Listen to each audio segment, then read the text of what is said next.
হাওড়া জেলার বাগনান থানার অন্তর্গত বাইনান গ্রামের বাইনান ষষ্ঠীতলার দুর্গাপুজোটি অনেক দিন থেকে কিন্তু ঐতিহ্য বহন করে আসছে।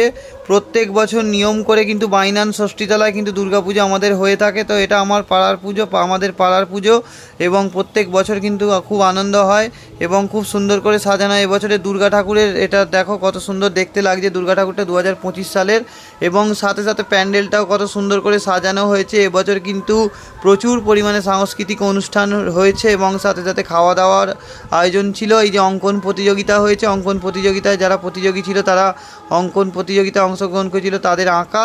এবং এখানে আমাদের পাড়ার ছেলেরাও বসে কিন্তু একসঙ্গে গল্প করছে সবাই মিলে, খুব আনন্দ করে কিন্তু হই হই করে কিন্তু এই দুর্গাপুজোর এই 6টা দিন কিন্তু কাটে আমাদের। একদম পঞ্চমী থেকে দশমী পর্যন্ত কিন্তু খুব ভালো সময় কাটে। এবং আমাদের যে ষষ্ঠীতলাটা কিন্তু খুব সুন্দর করে সাজানো হয়, তোমরা দেখতেই পাচ্ছ। তো বাইনান গ্রামের একটি ঐতিহ্যপূর্ণ পুজো হচ্ছে আমাদের বাইনান ষষ্ঠীতলার দুর্গাপূজাটি, ঠিক আছে।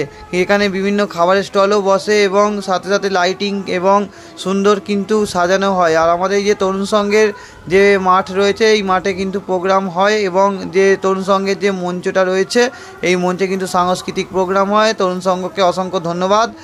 আর দেখতে পাচ্ছ কিন্তু খুব ভালো লাগছে সাজিয়েছে। এবছরের যে আমাদের 2025 সালে দুর্গাপুজো উপলক্ষে যে সাংস্কৃতিক প্রোগ্রাম হচ্ছিল, সেই প্রোগ্রামে সুন্দর করে সাজানো, ঠিক আছে।